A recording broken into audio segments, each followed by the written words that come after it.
Let's take a look at Tier 4. This is a little bit of the bargain shopping version of tight end. If you plan on taking one of these guys or know you're going to be on the waiver wire a lot, this is one headline, Matthew, by Brenton Strange, who maybe can outperform his projection in this offense. You think about Liam Cohen coaching the Buccaneers last year. Cade Otton was a top 10 tight end on a points per game basis. So Strange, who middle of the field, we saw what Ingram did with Trevor Lawrence last year. We know that he's comfortable throwing to the middle of the field. You've got BTJ and Travis Hunter stretching the field, so Brenton Strange underneath as well. Hunter Henry, like team high 20% target share from Drake May. We know Josh McDaniels loves to use the tight end. I'm sorry, you guys are on your own with Kyle Pitts there. But Zach or someone else can talk up Kyle Pitts. It won't be me. I'm moving on. I'm moving on just to mention that with Chris Godwin out, Jalen McMillan out, could Cade Otton once again raise his head? Cade Otton was a thing last year. For a while. He's saved a lot of people's bacon off the waiver wire that didn't have a tight end. He really did. Zach Ertz, again, we expect this Washington offense to be very, very good. We're going to get to Terry McLaurin in a second, but Ertz was such a safety blanket for Jaden Daniels, and there was a reason why Washington brought him back. Jonnu Smith, Connor, you and I were texting about this the other day, and we're talking about this, but I tell my daughters, I have 13-year-old daughters, they'll be 14 in October, and so they're starting to get interested in boys now for the first time, and I tell them, it's awful. Don't get me started. Don't get me started. The texting and TikToking and Snapchatting, it's awful. But what I will tell you here is that I tell my daughters, I say, listen, I don't want you dating a boy unless he looks at you the way Arthur Smith looks at Jonnu Smith. Otherwise, no. Dad says no. It's a good test. Arthur Smith, whether it's in Tennessee or Atlanta, he has always used Jonnu Smith. Now he's in Pittsburgh. And Connor, we were talking about this. Jonnu Smith is going to be used a lot more than any of us are comfortable with in Pittsburgh. I think he's their number 2 receiver. Yes. Genuinely. We know DK Metcalf got millions and millions of dollars to be Aaron Rodgers' number 1. He'll throw to Jalen Warren and the running backs a little bit as well. I think it's Jonnu Smith after that. I really do. Aaron Rodgers doesn't want to hold the ball long. It's a lot of quick stuff to Jonnu Smith. If you play PPR, Jonnu Smith is a value right now. Yep. Just quickly on Kyle Pitts, I think it's gone a little bit under the radar that I'll swerve back to Kyle Pitts. I wasn't ready for that. Well, it's like Kyle Pitts adjacent, but I think it's very fantasy relevant. Yeah. Caleb McGarry has a significant knee injury and is going to be seemingly out long term. That's a massive deal for the Falcons offense. Is that right tackle? Michael Penix is left-handed. That's his blindside tackle. Yeah. And also, their backup tackle, Storm Norton, is also at 6 to 8 weeks. So now the Falcons have got a third-string blindside tackle for a quarterback who's played 3 games in the NFL. I think Darnell Mooney's got I don't know. That makes me double take a lot of things about the Falcons. Luckily, Kyle Pitts is a great blocker. So they can just park him next to their backup right tackle. But real talk, that's a great point, Jay. That is an amazing point. That again, that's one of the issues with Kyle Pitts is he's an inline wide receiver. He's not a blocker. That was why he was losing time to Jonnu Smith before when Arthur Smith was there. Even though they used all this draft capital, it was because he couldn't block. And so the fact that there's already issues on the offensive line for, to your point, a left-handed quarterback who's going to make his 4th NFL start in week 1. Yes, Evil Jay, what are the betting odds on Kyle Pitts for comeback player of the year? Thank you for the question, Clark Brady. Well, the literal story here is that the AP, the Associated Press, who governs these awards, was so disgusted with the outcome of Joe Flacco winning comeback player of the year. They literally changed the rules so that you can't come back from sucking. Kyle Pitts wasn't injured last year, he just sucked. So he's ineligible to win the award because Joe Flacco literally ruined the award for everyone because he was so against the spirit. So we can't let this happen ever again. So he's banned. So he can't win. Literally can't win. Yeah, so there are no odds. It's off the table, Clark Brady, but we appreciate the question. I think Christian McCaffrey is the guy there. I think Christian McCaffrey wins that award. I think you are very likely right there. Just real quickly back to just some of these tight ends, though, about Jonnu Smith.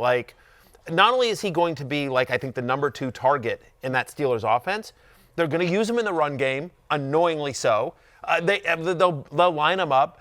And people forget this guy was a top 5 fantasy tight end last year in Miami. And I get that, Aaron Rodgers and Arthur Smith is molasses compared to the speed that the Dolphins played at last year. But when given an opportunity, Jonnu Smith produces, and he's going as tight end 400. He's being left for dead. And I just no one will be excited when you draft Jonnu Smith, but in a bunch of deep leagues where you have to play, I'm in a crazy deep league where I have to play 2 to 3 tight ends. Don't get me started. It's awful. It's disgusting. But yeah, Jonnu Smith is my number 2 tight end in that league, and I'm very happy about it. In deeper leagues, I've been taking a lot of Jonnu this year as well. A couple other very quick deep sleepers at tight end. Again, if you're in these disgusting deep leagues or dynasty leagues like I am, you talk about the fact that Jonnu Smith might be the number 2 pass catcher on the Steelers. Theo Johnson might be the number 2 pass catcher on the Giants.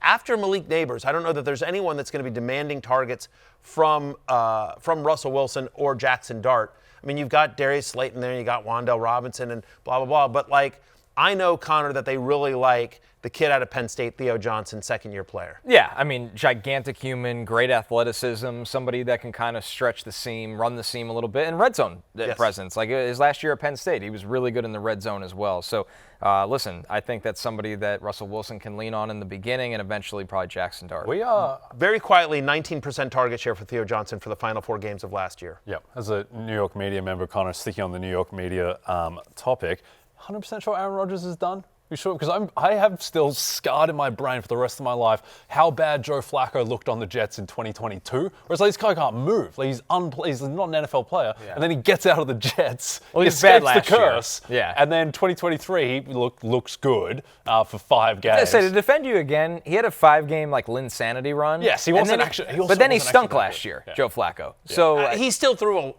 He got very lucky. He threw a lot of interceptions. He threw a lot more balls that should have been interception and were dropped in that 5-game stretch. Also, the way the Jets played that final game against Flacco was basically like me and you out there playing corner. But do you is Rodgers? Is there any chance Brett Favrean situation found in that Favre season was in Minnesota was nuts. Okay. Now, is Rodgers done? I don't know if he's done. The problem was when he got hit for a couple of weeks last year, he played clearly banged up, and he was done then. Yeah. So can the Steelers protect him well enough that he's healthy in October, November, and December? I don't know. I weirdly think against the Patriots, we've had a lot of fun with Arthur Smith on this show, and I think deservedly so. But I will tell you this. I actually think Arthur Smith is actually probably the right coordinator for Aaron Rodgers at this stage of his career because it is going to be run heavy. It is going to get the ball out quickly. It is going to protect check out him. Of every play. Well, exactly. I mean, if he lets Arthur Smith actually call the game. But he checks out of so many plays. In all seriousness, Arthur Smith did a great job last year with Justin Fields and Russell Wilson, given what they have. And the issues with Wilson when Wilson started checking out of it. And just if he just plays controlled and just doesn't try to do hero ball, but again, conservative, ball control, quick throws, run the ball. Again, it's not exciting or interesting or fun for fantasy, but from the NFL, Arthur Smith drives us crazy, but he's not a bad coordinator. He's just it's just one that he's boring. And he does some for fantasy. He does some very peculiar things. Yeah, some head scratching things. Jay Stabs. Only thing that worries me with Jonnu is Aaron hasn't typically supported top 5 tight ends in his career. I think Tunyon had the best finish at tight end 5 or 6 once in Aaron's 20-year career. Let me say this. That's not the topic. Jonnu Smith doesn't need to be a top 5 tight end. Jonnu Smith is being drafted right now as tight end 15 to 18. Right. So if you're like, I forgot to take a tight end, I need somebody to be tight end 11 or 10. Yeah. Jonnu Smith might be able to do that for you. Yeah, and here's my other argument, Jay Stabs. I'm stabbing you now.